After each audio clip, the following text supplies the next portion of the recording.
In this episode, we're joined by Nilesh Jadhav, a sustainability leader at Siemens, to discuss why businesses must move beyond commitments and take real action. From integrating sustainability at the design stage to leveraging technology and ensuring accountability, we will look at how companies can make meaningful progress in this area. Welcome everyone to another Maxwell podcast, Maxwell En-Route. We're in season 3, which is about sustainability. And in case people aren't sure that this is a live issue, just open up any newspaper, any news site, and check on the wildfires or the floods or the hurricanes somewhere, and you know that things are in a strange place right now, planet-wise. We have the pleasure of joining us today. We have the pleasure of welcoming Nilesh Jadhav, who we call NJ. Yep. And he's a sustainability professional with Siemens. And his role is actually to help companies, basically understand more of how to transition to be more sustainable. But maybe I'll leave Nilesh to explain to us exactly what does it mean. Like why do companies need help in the first place? Firstly, thanks for having me here. And you started off very well by pointing out the issues around the world today, including what we see recently are the wildfires in California that are happening. So climate issues are getting worse day by day. And it's acknowledged quite widely that this is caused by anthropogenic or human-oriented carbon emissions, which lead to global warming and climate impacts. So with that, I think companies and corporates have a major role to play. And they need help because there's a lot of uncertainty, miscommunication, and sometimes not a clear direction about how we should target those impacts to be reduced over time. Primarily because you can't really see it in a shorter time frame. It happens over a longer duration.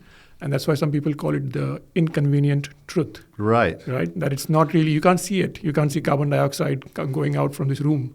Or you can't see the warming happening over a period of 1 hour or weeks. It happens over decades and longer. Right. That's the Al Gore movie you referred to. Actually. Yes. But the question from my point of view is, for the companies, why should they care? Why would they want to do this if it will cost more than just ignoring sustainability? I mean, is there any mechanism that you can get companies to sit down and talk about this and think about it? Or is it really just the ones that have decided they want to be more responsible that they approach you? But the rest, if they are not interested, there are no levers that anyone can pull to get them to the table to at least start to talk and think about the issues.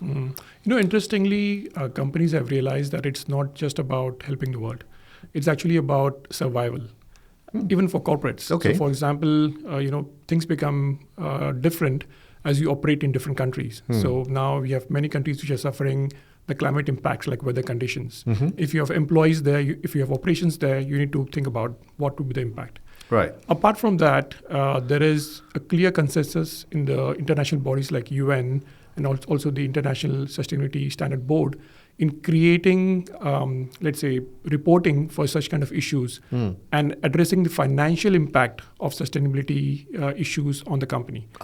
Because it's not only about helping the world, it's actually about making sure that your company is able to operate in a sustainable way in the future, considering that there might be an impact to your operations as such. To give you an example, Singapore, is a good case where we're surrounded by water, right?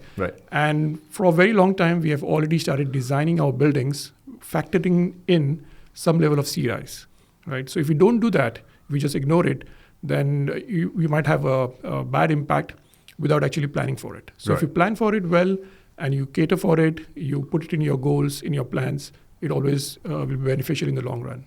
Yeah, but here's an interesting example that you just used, because what you're referring to about incorporating, a different kind of building height because of the sea level rise issues that you're dealing with. Wouldn't this be adaptation? That means how can your company function with the changes in the climate? But what about getting to the root of the problem, which is Yep. that the companies themselves are causing an accelerated amount of climate change if they continue to run their businesses in a particular way, which is, for them, if profit is the only consideration, then they'll do it in that way. Yep. But if you now say, look, you can't do it that way anymore because the whole planet is going to go down because of what you and others are doing, how do you get them to do that, especially if there's a short-term mindset from some of the key management? Well, I'm not going to be around in 20 years, so right now I'm just going to do what makes the most money, and that will be someone else's problem. How do you get through to people who might say that or think like that? Right. So, it's unfortunate that we have to do climate adaptations, isn't it? Yeah. We should have done it much earlier in terms of mitigating or even preventing it. But now that we are there, I think it's very clear that international bodies are realizing and also putting pressure on companies, countries to really act up on their sustainability goals, act up on their decarbonization targets, make sure that they are able to address this issue before it becomes worse and worse. So one of the, let's say, the targets of the Paris Agreement was to have 1.5 degrees Celsius, limit our global warming to 1.5 degrees Celsius. And it's already predicted that we are close around, we will probably get to 1.7 to 2 by the end of this decade. Yeah. Right. So it's not, we are not going to meet that. Yeah. So the question is, how far should we go? 2.5 is going to be catastrophic, and everybody acknowledges and knows that. And we're already seeing the impacts of 1 degree and plus rise. Yeah. So now I think it's imperative that companies take the message very seriously from the international bodies, act on it, and even if they don't take it seriously, I think it's becoming mandatory. Okay. So, for example, the international body has passed the message on to governments and policymakers. You take the example again of Singapore, SGX. They would make sustainability reporting mandatory from this year for listed companies. Okay. Means that they have to share what are they doing in terms of the climate impacts, and also at the same time talk about how future climate impacts will affect their financial performance. So it's a two-way street, right? So we call it double materiality. That means what is material to you as a company in terms of what's happening around the world in terms of climate change, and how would you as a company impact climate from your operations. So this double materiality assessment is actually now being taken up in every sustainability reporting, and companies it's imperative for companies to report this. It's going to be mandatory progressively. So this year it would be for Singapore companies who are listed. Next year it would be 2027 would be for non-listed large companies, and so on and so forth. Right? So it will progressively be implemented. Yeah, and just to add one more thing, apart from that imperative, there is also a disincentives at times. So again, the case of Singapore's carbon tax, right? So if you keep on emitting, there will be taxes. So you would actually add up to your cost, operation cost, and this will make you less profitable. So if you are able to mitigate that impact, so let's say the carbon tax currently is $25 per ton of carbon. If you are able to find a way to reduce carbon at $5 or $10, it's already a winner. So it already makes business sense. And most of the initiatives that, based on our practice and our experience, most of the carbon saving, energy saving initiatives actually have a short payback. So they have a small investment, but they have a shorter payback, about 2 to 3 years, sometimes even quicker. Right. If you do a digital way, for example, or if you do a smarter adaptation of your building or of your facility to make sure that it can, let's say, reduce your energy consumption, the payback period is actually relatively short. So it makes business sense now. So that's one of the things that you can really just target as a business quickly, which is, like say the way you generate electricity or where you source your electricity from and so on. But are there specific industries where their primary business, unfortunately, is not something that you can easily change from something that's pollutive to something that's not? Like say you're an oil major, your entire business is about selling, basically fossil fuels. And these are some of the biggest, most influential companies in the world. Do you find that there's a challenge sometimes, dealing with these companies? Because for them, it's not like a company which I produce something else. I just need power to do it. And if I can find a greener way of getting my power and some of my processes, I can comply. But for a big company where my primary work is selling energy in terms of fossil fuels, there'll be surely a lot of resistance from these companies. and maybe even a lot of efforts to lobby governments and international bodies to say, well, how's the world going to run, right? So that brings me to my question about trade-offs. Is that one of the challenges right now, where on one hand, if you were taking an extreme view that we should stop burning carbon, we should stop doing this, we should stop doing that. But on the other hand, people say, then you might as well say, why don't we shut down the world? You can't, right? Everyone's lives will be immediately disrupted. Yeah. So this now sounds like there's strong arguments on both ends, and really the trick is, where's the balance of these two? Yeah. No, I mean, you point in the middle, you said the right thing. Companies are in the business of energy, producing energy and supplying energy. They're not in the business of fossil fuels, right? So to say. Okay. Yeah, so there are companies who are waking up to it and saying, okay, I'm an energy company. I can supply today energy by fossil fuels. The world is seeing the impacts of that, and I need to move myself to produce energy in a different way and supply the energy, because I'm in the business of supplying energy. Right? And people don't really care where it comes from as long as the energy comes. Exactly. So large multinational corporations, the oil majors, they are already doing that. Okay. They're looking at different kind of fuels. They're looking at different kind of jet fuels even that could be supplied to the market. Okay. That could be produced more sustainably, that have lesser impacts on the climate. Right. So that's one. Secondly, I think you brought up a very good topic about sustainability in general. So to me, sustainability should be always looked upon with three lenses: the people, planet, and profit. Okay. So from profit point of view is what you covered. But if you look at people and planet, right, those have to be also incorporated into your goals. Okay. Otherwise, it becomes a lopsided view. If you focus too much on the planet and then forget about profit and people, then your economy is going to suffer. Okay. And so on and so forth, right? So you have to really balance these three aspects quite well. What is the people part again? The people part is a social aspect of it. Okay. So, for example, the best definition of that comes from the United Nations Sustainable Development Goals. So they look at poverty, they look at hunger, they look at equal rights, human rights. Right. So those are also very important issues. Okay. And they are all interlinked, right? So climate change can actually lead to poverty. And unfortunately, you can see from the examples today, apart from the developed nation like US, where the wildfires are happening, a lot of the poor nations are actually suffering much more because of climate change. Droughts and poor harvests that come out of it. Exactly, and so on. exactly. So there is a disproportionate impact on poorer countries. And that's why it's linked to the people part as well. Okay. Yeah.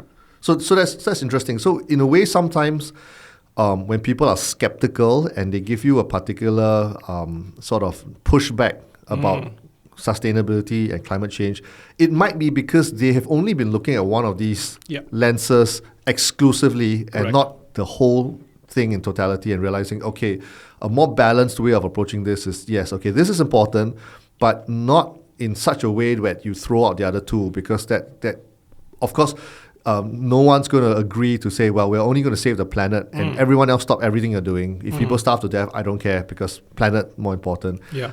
That kind of argument doesn't really resonate with most people, and you tend to end up, becoming the only one saying that. Yeah. Whereas if you take a more balanced view to say, this is important, but these two can't really have a future if you don't look at this as well. So all must be taken into account. Is that what you're really saying? Exactly. So we have to look at economic sustainability. So we have to create value, better economy and better conditions for people. That's one. We have to be sustainable from the environmental standpoint as well, to make sure that the world goes on without having too many adaptations and being able to be in our national boundaries. And thirdly, also from the people point of view, that we are able to not going to wipe out the whole human race at some point of time. We are going to make it more sustainable. Right. So all these three angles have to be balanced well, and they have to be taken up in a way that is amenable to all the different parties who are involved. Along with the fact that these are, like I mentioned earlier, these are inconvenient truths sometimes. It's not really visible immediately. The impacts can be only visible longer term. But people are taking that things now. But you also brought up a good point about how you pitch it. Right? So for example, if you pitch it as an activist, you just go to a company and say, you can't do this. You have to shut down your plant because you're a fossil fuel plant. Right?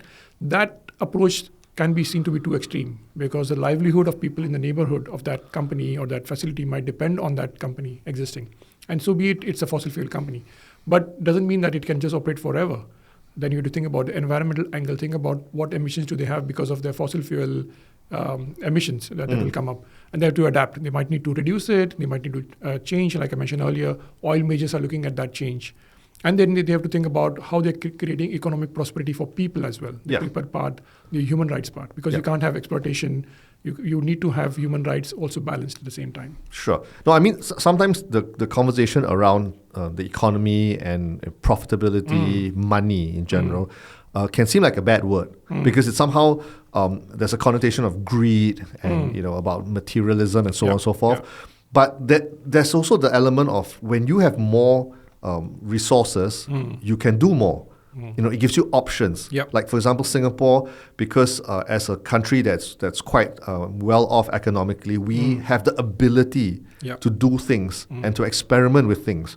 Whereas if you're on the edge of just trying to feed your people, you don't have any resources left over to say, well, can we try this mitigation strategy? Correct. Can we put some resources into studying this issue? So we can't. We have. So I think that's why sometimes the conversation gets very muddled when people end up just zeroing on one thing and saying that you need to stop doing this and you need to shut this down, not realizing, as you say, that there's the profit and the people element that to some degree you still need to do it. Oh, absolutely. Yeah. Absolutely. So you use the word activist, which is interesting. It sounds a little bit negative, like the kind of people who would tie themselves to a tree or chain themselves to the power plant's fence or gate. Yeah. But you are in the advising people about sustainability role. So if you're not an activist, then what would you describe yourself as? I would describe myself as an advocate. And what's the difference between these two, activist versus advocate? Yeah, I think like what I said earlier, activists would take a very extreme point of view. Okay. And the way companies deal with activists is also very different. They typically will not negotiate. Okay. Right? Whereas an advocate is someone who looks at the problem from a different lens, firstly. Okay. Secondly, is able to understand the current situation, the status quo. Okay. It would have been fantastic for every one of us to use solar panels right from the beginning of the energy era. Right. But we have not. Right. We have used fossil fuels, and then there is going to be a change in that over time. Yeah. So that change cannot be overnight. It has to be balanced. It has to be balanced with other motives as well. So considering this, I think an advocate would take an approach of educating, creating solutions, rather than just saying, "Oh, stop this." You'll create a solution around it. So if it's a fossil fuel plant, what is the solution? You look at your energy efficiency. You look at your carbon emission reduction on the side. You look at switching of fuels. Right. You look at how we could actually find out new alternatives instead of fossil fuels in the long run. So those will be solution-oriented approaches that an advocate would take. So that would be the difference, I would say, between an activist and an advocate. Well, if I was going to put on my devil's advocate hat and pretend to be an activist right now, I would level at least a couple of accusations against an advocate like you. My first accusation would be that you are making it seem like we have time. But it's really, really critical and urgent, and we don't have time for people to slowly change. So your messaging is way too soft. And the second thing is, another accusation I might level against an advocate would be that, you are creating a false sense that mitigation and adaptation, all of these small things will actually move the needle when really, really big, very drastic changes in the way human society works are needed. So you're giving everyone a false sense of security with all your little band-aids that you put on the small cuts. So how would you respond to these particular accusations? Yeah, that's a very interesting accusation, I must say. I mean, essentially, again, it goes back to the balance. Okay. Right? If we have to be disruptive in one way or the other, we'd better be disruptive in a way that can be sustainable. Okay. And we have to understand the word sustainability in its broader sense. It really means sustainability. It means financial sustainability, economic sustainability, environmental sustainability, and people sustainability. So if you take out the part about financial and economic sustainability, yes, I would say that, your accusations are right. Right, I don't care about the finances. I don't care about the economy. Right. Let me be just shutting down everything and become poor. Whereas, if I'm an advocate and I actually take a bit of more time, because change is difficult. Right. Unfortunately, as humans, we are not so easy to change. Right. But change is the only constant as well. So we have to take the balanced view that it's going to change, but it's not going to be easy for people to bring everyone on the same day to the change. We have to take a practical approach which says, okay, let's do this first, then we do this, right? Singapore's carbon tax, okay, it's going to be $5 in the beginning, then $25, then later on more, right? So this is not buying time. This is making it more practical. Instead of putting a $100 carbon tax and scaring everyone, we take a approach which is practical, which works, and it's effective, right? People are now taking action. So what do you want? You want to stop everything and just close everything one day, or you want to take a practical approach and say, it's still working. I'm not relaxing back. I'm keep on working on it, and I believe in continuous improvements rather than actually saying do it one shot. Interesting. Okay. I think that's great because I think sometimes, as you rightly point out, if you don't do it in the correct way, you will find that after a while it's very difficult for people to keep doing it, and you end up wasting all the energy that people have put in and all the efforts to try to educate people, because there's just this sense of fatigue. Like if you wanted to have a more healthy lifestyle, you don't immediately go on a crash diet and then go to the gym for 6 hours every day. Because after a while you just give up. You can't sustain it. Whereas if you work your way towards something, and then once you reach a milestone, you say, okay, now I'm at this level, how do I stretch myself and go? In the long run, that tends to be something which will reap long-term benefits. So that's really what you're saying. Precisely. That we have to do it in a way that people feel like, okay, not just we're making measurable progress, but we're doing it in a way that's palatable and we can keep adding little bits to it, rather than we messed up our company so badly, we messed up society so badly that actually the backlash is so severe that all your efforts were just wasted after that, because people say, forget it. I don't want to hear anything about sustainability. I don't want to do anything more about it because it caused so many problems. Is that what you're really... Absolutely. I mean, you used a human body example of like kind of doing it one shot. I can give another example on the finance front, compounding. Okay. Right? Isn't it better to compound and actually grow rather than actually saying I'm going to put in something which is highly risky? Right. There are risks, right? So instead of taking a risk which is so big that you won't even know the full impacts of that from different lenses, you would actually take small incremental measures, but effective ones, which will work, which are guaranteed to make a progress, rather than just sitting idly or doing a massive drastic action. You would actually take measures which are practical, which work, and at the same time you keep on advocating and moving people towards it, because it's very difficult to explain to some people, a group of people, that climate change exists, right? So if you go and tell them, like what you said earlier also, if they are so poor that, or they may not be able to afford any solutions at all, and you say, okay, you have to put solar panels from tomorrow on your rooftop. But you're saying, what's wrong with me just paying for my electricity, which is subsidized, by the way, right? So how do you balance that? I think that the way to balance that would be create incentives for them, make the solar panels more affordable over time, keep on researching new ways, and then bring them to up to speed at some point of time. Fortunately, the climate impacts are not happening overnight. You can also look at it from that point of view. The timeline of climate impacts is also longer and wider. So, and the time of action is also something that we need to do. But the only fallacy would be that we stop doing something because it's too long. I think that we are realizing it's closer than we think. I would actually argue that the problem is not about doing too little.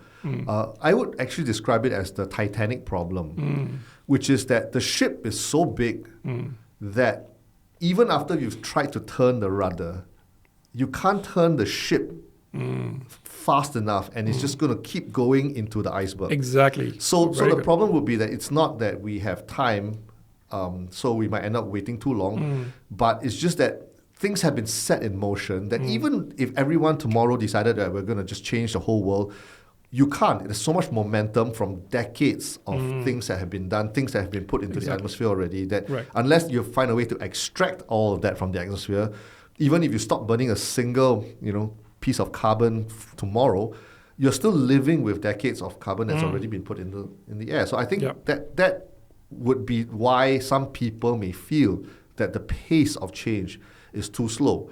Because even though we have years for some of these things to happen, there's going to already be years of consequences from things that people before us have done.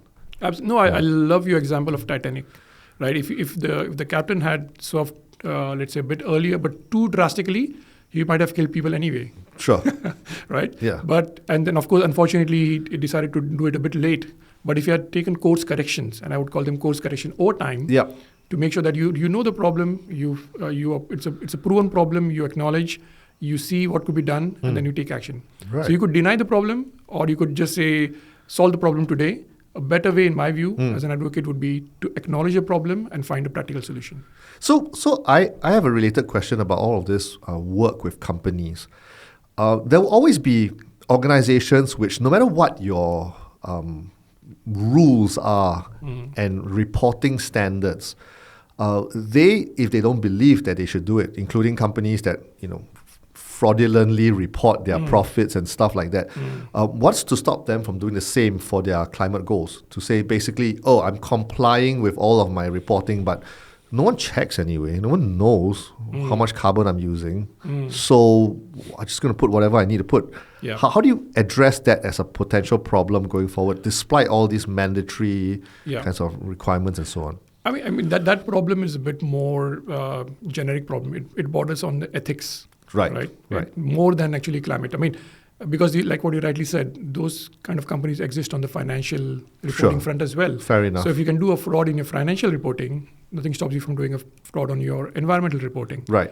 Of course, there are checks and balances. So now, apart from the reporting being mandatory, it's going to be also mandatory to do external assurance on reporting over time, right? So there'll be somebody else coming in, a third party, to do an external assurance on your numbers and your reports, like what you do have now today for financial reporting, right? But again, like we said, if there are non-ethical people, it's going to be very difficult, and the only way is to really find out a measure that this could be stopped, because it's like I said, it's not a sustainability concern, it's a ethical concern. Right. But so will we perhaps see the rise of carbon audit firms whose job who's really go there and check whether you're really meeting the goals that you say that you are? It's already happening. Really? Yes, absolutely. So if you take the big four companies, apart from the audit assurance, they actually have, most of them today have a sustainability team, which looks after advising, but also providing assurance. So in Singapore, for example, take the case of Singapore again for the carbon tax. Yeah, that's right. So how much tax are you paying? How much is your carbon? Okay, that's a good point. The Singapore government wants to know that you're paying the correct amount of tax. Exactly. And how does it do it? There are audit companies who go and check your carbon every year. Interesting. And you have to submit to the National Environmental Agency, NEA, an audited report of your carbon emissions. Audited report, yes. Very interesting. Yeah. So I guess what we're seeing now is that this is a very big problem. I mean, it's literally a planet-wide problem, but we are tackling it using a lot of different tools in different directions, because no one single tool or no one single action is going to solve this problem. It's got to be a concerted effort from governments and international bodies right through companies and to the individuals as well. Because ultimately, again, the consumer plays a huge role, I assume. If everyone demands the cheapest thing out there, for example, one of the criticism of some of these companies that do what you call fast fashion is the sheer amount of waste that it generates, because people want, I want to be able to change my clothes at a low price, right? So unless the mindset of consumers also begins to change, which will then impact companies where, people aren't buying this kind of things anymore, they're not rewarding this kind of behavior, they are more willing and discerning about the kind of companies that they do business with, the products that they buy. So the companies that are taking the right approach, they benefit financially as well, because the customers are rewarding them to say, I like your attitude towards sustainability, and this company used to be, I used to buy from them, but now I'm a little bit not quite comfortable with kind of statements they're making and the way they're doing things. Exactly. I mean, that goes back to your first question also about why should companies act. So apart from the things that I mentioned, you brought up a very good point. Consumer preferences are changing. So companies would like to are meeting consumers who are really environmentally active now in terms of their knowledge, information, and they know that other things are available which are better in terms of the environmental sustainability. That is one. Secondly, investors are actually asking companies to be environmentally sustainable before they invest in that company. Right. Because they have been banks, financial institutions, they have been challenged by international bodies on how their money is going. And again, it goes back to the consumer.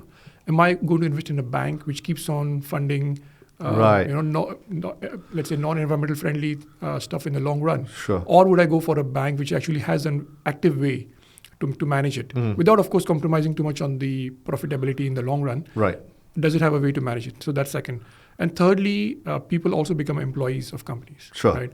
And once the awareness goes up, and once people see that things are happening not in the right way around, I want to take up a new job. Correct. I don't want to be part of this. Exactly. Right. I don't want to be part of this. I would rather be a part of a company which actually does something about it. So, and we see that already, especially the new generation employees which are coming up. They are aware very well on these kind of issues, including the social issues, human rights issues, environmental issues, and they ask leaders, what are we doing? In interviews before joining the company. Sure. And the whole perception around that actually it's clear. So if there is a company which is really doing vehement emissions everywhere, people are hesitant to join that company. Right. So but it's interesting because throughout this discussion we have been sort of touching on the idea that new technology can be a way to address some of the sustainability things, like you move away from incandescent bulbs towards LED and stuff like that, so you can save electricity. But in history, there's also been technology that has caused problems. For example, you referenced the fact that the whole use of fossil fuels. So the invention of the internal combustion engine has been an unbelievable game changer for society. But it has also led us on a path towards everyone owning a car and everyone flying everywhere, and that's where we are now. So I also wonder whether a couple of recent technological developments are also contributing to this problem in a major way. One of them is blockchain and cryptocurrency, the whole idea of mining Bitcoin, which takes an unbelievable amount of energy. And then now you layer on this new thing called AI, which also is a huge energy drain. Absolutely. So these two things are now driving this thirst for power that cannot, we can barely convert existing power demand into sustainable sources. Now you layer on all of these. People want to mine Bitcoin and people want to go and create entire new AI systems. How does that set us back or affect our ability to meet these sustainability goals? Well, in the short term, it can be seen as something which is quite negative, let's say AI. But if you look at the long run, right, and if we are planning for an increase of power demand, and AI chips can be 10 times more extensive or intensive in their use of power. So what is happening today is that people are looking at different ways of producing power in a more sustainable way.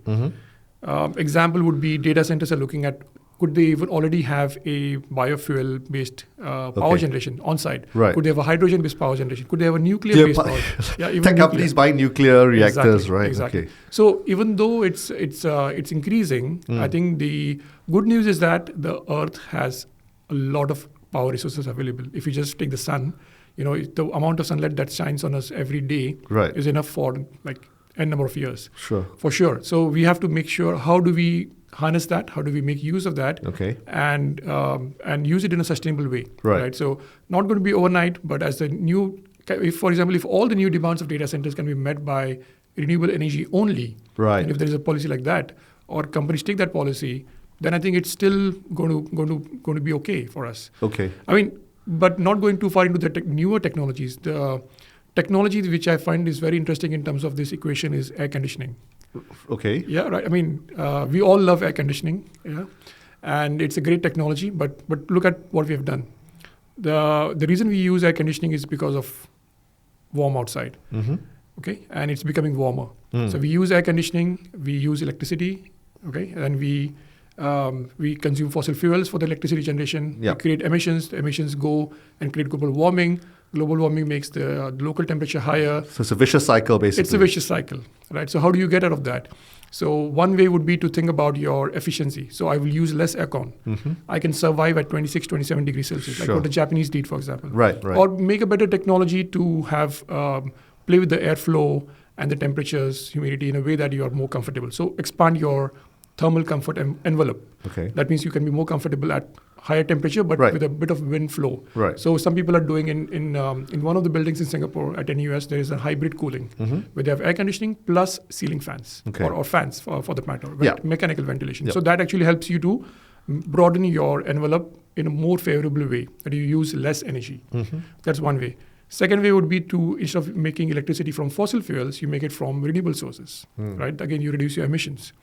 The other way would be to then look at, you can't change the global temperature. We can't influence that, but we can change the local temperature by being more green. Okay. There was a study in Singapore where they drove from Orchard Road to Lim Chu Kang, and the temperature difference were 5 degrees.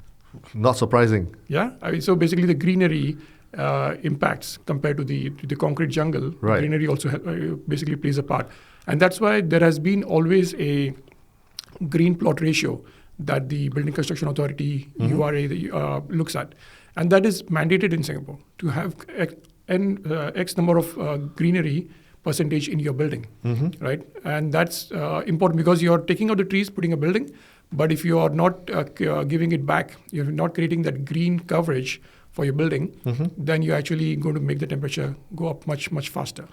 So that's a very, very great example where if you can somehow add foliage to a building, Yep. You're not only in a way replacing whatever could have been a patch of green that you put your building on, but you're also mitigating the heat that the building's absorbing every day, Yep. which will then reduce the amount of energy you need to cool the building. Yeah. So this is part of trying to break that vicious cycle that we're Exactly. Yeah. So you see, there are various ways. in. Okay. So I can't just say, okay, just use one way to do it. Right. One way to do it would be to off the aircon. Right. But we are not going to do that. We are not going to be sustainable with that in terms of our work, our comfort conditions. But Sure. we have identified a few ways now, just in our discussion, what could be still done. It's not that we can't do anything, but if we take a too drastic way, then we have to stop everything. Well, I would also add that sometimes maybe it might look on the surface as a bad thing, like all of these AI and other tech companies' usage require a lot of energy. But maybe because there's so much effort put into it, so much resources and people's attention focused on it, that it might actually accelerate the pace of development of new technologies. Precisely. That once it's actually found to be actually useful and you can then begin to produce it at scale. Yeah. You now have actually created a solution for everybody that could have taken 10 years to develop, if not for all of these companies all racing to build something, and then someone says, hey, they suddenly invented something that now can be used globally to reduce emissions. Yep. But it wasn't the original intent, it was just the byproduct of a technological race. Correct. Just like the space race threw up all sorts of things that are useful for consumers, but it wasn't because I'm going to invent something that is great for the consumer. It's because I was trying to get to the moon. Yeah. But all the byproducts of that race were useful human inventions. Absolutely. So maybe, I suppose, AI and so on would throw up things that we could have taken a long time to find by accident. Yeah. No, we already see examples of that. So we are using AI for energy efficiency. How do we do that? We know that weather patterns are going to change. We know that consumers are, for example, take a building. If we know that at a particular hour of the day, everybody goes out for lunch, Right. and we learn from it over time, and Right. we reduce the air conditioning during that time. Giving a very simple example, but there are more, engineer-focused examples that AI can Right. help you to reduce the impacts, basically. So, and again, there is another way to look at it is from the concept of digital twin.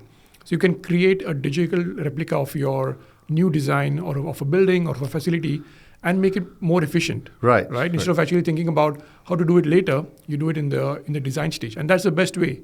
So if you're making a new building design today, you should think about what are the ways to reduce the impacts right from the beginning. Sure. And digital technologies are helping us in that, right? We can do simulation, we can do modeling, we can do airflow modeling, how's the air going to work out. I've been involved in projects where HDB, or Singapore HDB actually does this. They do airflow modeling for their blocks to find out how they can improve natural ventilation across 90%, 80 to 90% of all the dwellings which are there, right? So what it means is that we can use this technology to improve the impacts or to reduce the use of air conditioning by creating better natural ventilation. In fact, I think one example I'll refer to is the new housing estate that's going to be built on Paya Lebar Air Base. And the government already announced that they're building it in such a way where it would actually have a huge channel that runs along the way that the runway currently exists. And the reason the runway was pointed in that direction was because it found that that's actually aligns with the prevailing wind. So it's easy for planes to take off and land if the wind is going that way. But the effect of building your estate with a huge channel like that, it also takes advantage of that prevailing wind to cool the whole estate. Rather than you create obstructions and the wind can't really get through the estate. Now you have almost like a wind tunnel running through your estate, which is a really interesting concept for a whole estate. And so I guess that's one example of what you mean, where if you think about the way air flows, you can actually reduce your reliance on aircon, which is a huge amount of power that's being used right now. Yeah, I like what you said earlier. Technology is an accelerator. Some people say a particular technology is good or bad. To me, it's all about the intention and the use of the technology. It's just an accelerator of what you intend to do. Right? That's how we should look at it. No, that's right. That's true. Yeah. Well, thank you so much. We are out of time, but I always like to end with a personal-ish question for each of our guests. So for you, in the vein of what we've been talking about, if you could go back in time and be the CEO of one company in the history of the world that you feel, knowing what you know today, you could go back in time and be the CEO of that company and make different decisions that could affect our trajectory in the issue of climate change. Is there a company or a country or somewhere in the world where you had real power to tell people, I'm from the future, I know the mistakes that we made, now that I'm here, I'm going to do things differently? What would that be? Well, in my personal experience, I've worked in a petrochemical company. Okay. So I'll probably go back to that, in that particular case. So Standard Oil. I'll go to one of the petrochemical Rockefeller and say, okay, we don't pump so much. Yeah, that's one. And also think about consult more. Consult big pool of stakeholders, right? Become educated. Talk to advocates, not only to activists, right? Listen to activists. But there are no activists and advocates at that time. No one understood climate change. Yeah, precisely. So we need to look at people who understand the science behind it, right? It could be an activist, it could be an advocate, but listen to both parties and say, okay, maybe it's not going to work in the future, so I already start planning an exit right from the beginning, right? Instead of actually increasing my bets on that particular technology, I would plan my exit or think about different ways to do the same thing. Again, I'm in the business of making energy, right? Where it comes from is my choice. True. And if I was the CEO, I'll make that choice. Very good. Well, thank you so much, Nilesh. It's been an absolute pleasure. And we hope that someday we'll get to talk to you again. But thank you so much for today's podcast. Thanks for having me.